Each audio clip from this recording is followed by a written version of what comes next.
Bom, exatamente, Calão. Acho que é importante para todo mundo entender que tanto o processo legislativo quanto o processo orçamentário, ele é definido na Constituição Federal. Quando o orçamento é enviado do Executivo para o Legislativo, ele é quebrado por setores. Então, o setor de saúde, de educação e o setor de política agrícola. Olá, pessoal, esse é mais um Fala Carlão. Você já sabe, o Fala Carlão é sempre na prateleira de cima do agronegócio brasileiro.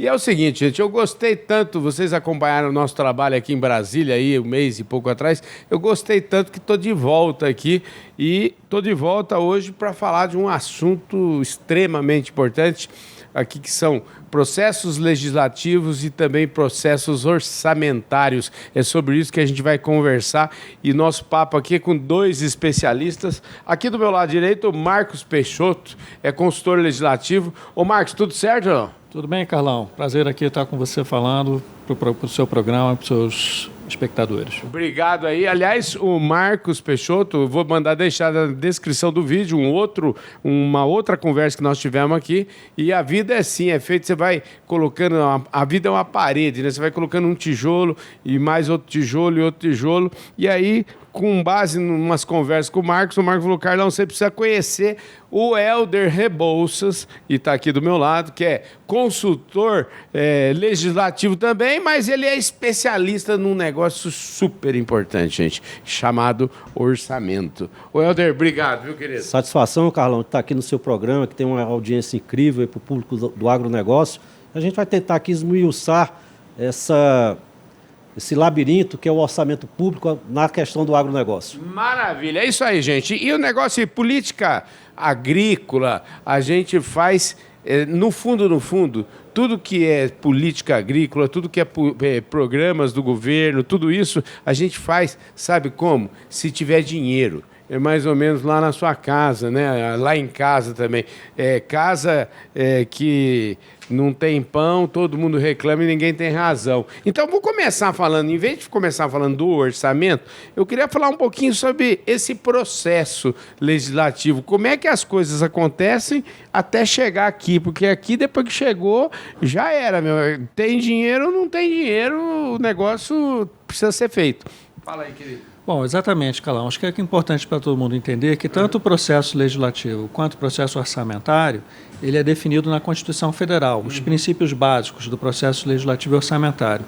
Depois nós temos os regimentos, né, no caso da União, né, no âmbito da União, o regimento interno da Câmara e dos deputados e o regimento interno do Senado Federal, que também disciplinam esse processo legislativo. O processo orçamentário também tem algumas nuances, né, mas é importante que todo mundo entenda disso. Agora, quando a gente fala de processo legislativo, a gente está falando de elaboração de leis que disciplinam muitas coisas, entre elas diversas políticas públicas, que podem ser de competência legislativa da União apenas, mas podem ser também competências concorrentes com estados e municípios. Então, os temas todos são disciplinados na Constituição. E que também define quais são as competências executivas, quem é responsável por executar qual política pública. Na maioria das vezes, é uma execução em parceria entre União, Estados, Distrito Federal e municípios. Então, acho que é importante, inicialmente, que todos entendam. Agora, feito esse preâmbulo aí, é o seguinte, eu aprendi, todo dia tem que sair de casa e aprender uma coisa nova, e esse programa aqui foi para tentar mostrar um pouquinho, e eu gosto muito, viu, o Helder, de desenhar para o meu público como é que funciona. E esse negócio de orçamento, ele começa muito antes, até existe uma graduação, e um papel que eu tenho aqui, que é um resumo de como é a tramitação, mas vamos falar um pouquinho da lei, o plurianual, como é que é a história? Como o nome já diz, é plurianual, pega um governo que pega um pedaço do outro, como é que funciona isso? Bom, o sistema orçamentário, Carlão, ele é montado em 3 leis. Uma lei plurianual, que hoje nós estamos com o PPA, que é chamado do período 2024 a 2027, foi aprovado agora no governo do presidente Lula, que traz as grandes diretrizes para as políticas públicas. Abaixo da lei do plano plurianual, nós temos a lei de diretrizes orçamentárias, que ela vai buscar nesse planejamento de longo prazo em cada ano, porque a LDO, a Lei de Diretriz, é anual. Então, ela vai buscar nesse planejamento de longo prazo o que é prioritário para cada ano. Então, a cada ano, 2024, 2025, 2026, 2027, nós temos as LDOs que vão trazer do longo prazo aquilo que vai ser a prioridade para cada ano. E a lei de orçamento, que é a LOA, né, formando esse trio PPA, LDO e LOA, que é a LOA é o próprio orçamento que vai fazer a execução daquelas prioridades. O Marcos havia dito aí que as políticas públicas, elas são, obviamente, aprovadas por lei, no processo legislativo. A maioria das políticas públicas, seja para política agrícola, segurança, saúde, etc., são aprovadas em leis no processo legislativo. Só que tem um detalhe. Essas leis só serão materializadas, Carlão, se tiver dinheiro orçamentário.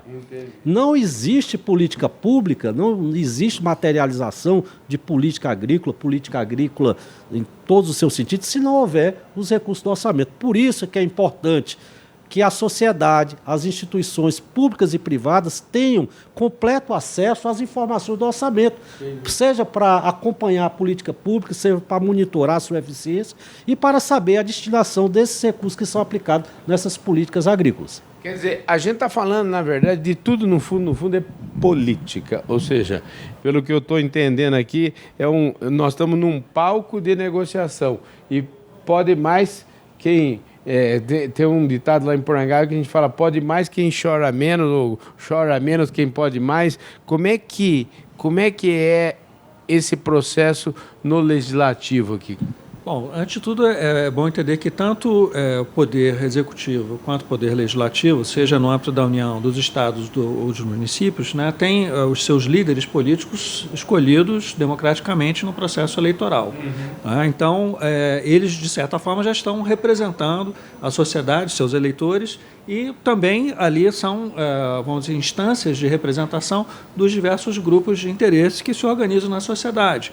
Então, são associações empresariais, movimentos sociais, enfim, organizações associativas de qualquer tipo que existem na sociedade que se fazem também representar junto a essas lideranças. No caso aqui nós estamos falando, né, de deputados e senadores, né, no âmbito das assembleias estaduais, os deputados estaduais e no âmbito das câmaras de vereadores, né, as câmaras municipais, nós estamos falando dos vereadores. Então, o processo legislativo e orçamentário, ele é mais ou menos o mesmo, segue mais ou menos os mesmos ritos, seja no âmbito federal, né, do Congresso Nacional, nas assembleias legislativas ou nas câmaras de vereadores. Então, portanto, as organizações da sociedade se fazem também representar junto a essas lideranças políticas eleitas nessas três instâncias do governo, tanto no Poder Executivo quanto no Legislativo, que embora o Legislativo dê sempre a última palavra sobre as leis, muitos projetos de lei têm iniciativa no Poder Executivo, né, que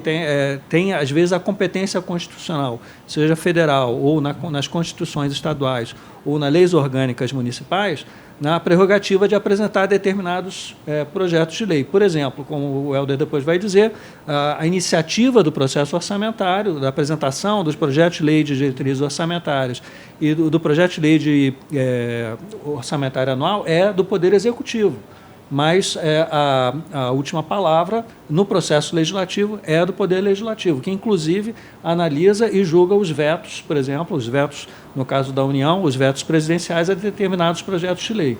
Entendi. Olha, agora vamos eu gosto de número, viu? Eu vim aqui para desenhar. Eu quero saber o seguinte, quanto é que é esse orçamento aqui, que eu estou igual um chefe do lar, aí o pai, a mãe, eles que mandam no negócio aqui, com exemplos, né? Vamos pensar exemplos. O que é o dinheiro? Qual que é o orçamento que o governo tem hoje na mão para tocar? Carlão, hoje o orçamento da União, que o Marcos bem disse, foi enviado para o Executivo, está para análise agora do Poder Legislativo. Né, ele veio, você está vendo aqui, ó, não é mentira, quase 6 trilhões de reais. O orçamento global, incluindo aí 1,7 de dívida. Então, nós temos aí um orçamento líquido de 4,2 trilhões de reais. Quando o orçamento é enviado do Executivo para o Legislativo, ele é quebrado por setores. Então, o setor de saúde, de educação e o setor de política agrícola. No setor de política agrícola, Carlão, nós temos 3 ministérios que compõem esse bloco da política agrícola. Agora, só para a gente esclarecer, quer dizer, esse dinheiro, esses 4,2 bi... aliás, 4,2 tri é dinheiro que não parece muito dinheiro, né? É dinheiro que não acaba mais. Mas tem muita gente tem muito trem para resolver, né? Parece muito, mas no final das contas o trem é muita gente para gastar. São muitas áreas, porque você tem a área de saúde, você tem a área de educação, você tem a área de infraestrutura, enfim. E a área de agricultura é uma delas. Quanto é que fica para a área de agricultura, Carlão? Você chuta aí. Chuta isso aí. Que eu falo assim, o povo fala o seguinte, gente, vocês vão cair Quando você falar assim, o número que vem... E olha só, a agricultura, já posso somar aí a agricultura, o Ministério do Desenvolvimento Agrário e a pesca. Todo esse povo junto aí dá muito pouco dinheiro, não é não? Somando aqui, Carlão, vamos lá, 10,7 bilhões para o Ministério da Agricultura, 5,8 para o Ministério do Desenvolvimento Agrário, aí já vão quase 16, com mais 257 milhões para o Ministério da Pesca. Então vai dar aí uns 16 milhões e alguma coisa. 16 bilhões, né? A minha praia não foi nunca matemática, mas 16 para 4 tri é pouquinho dinheiro. Né? No total do orçamento, né? Esse é um valor pouco significativo, né, para a política agrícola. Mas, de qualquer forma, é o que se tem, né? É o que se tem. E é uma coisa importante se dizer aqui, Carlão. Orçamento não é só um quadro de receitas e despesas. É um quadro de disputa por recursos. Se o Ministério da Agricultura pode ter mais, pode, mas isso faz parte do processo político. Certamente outras pastas, né, Marcos, disputam também esse recurso. Sim. O que sobrou para o Ministério, para a área de política agrícola, foi esses 16 e alguma coisa bilhões de reais.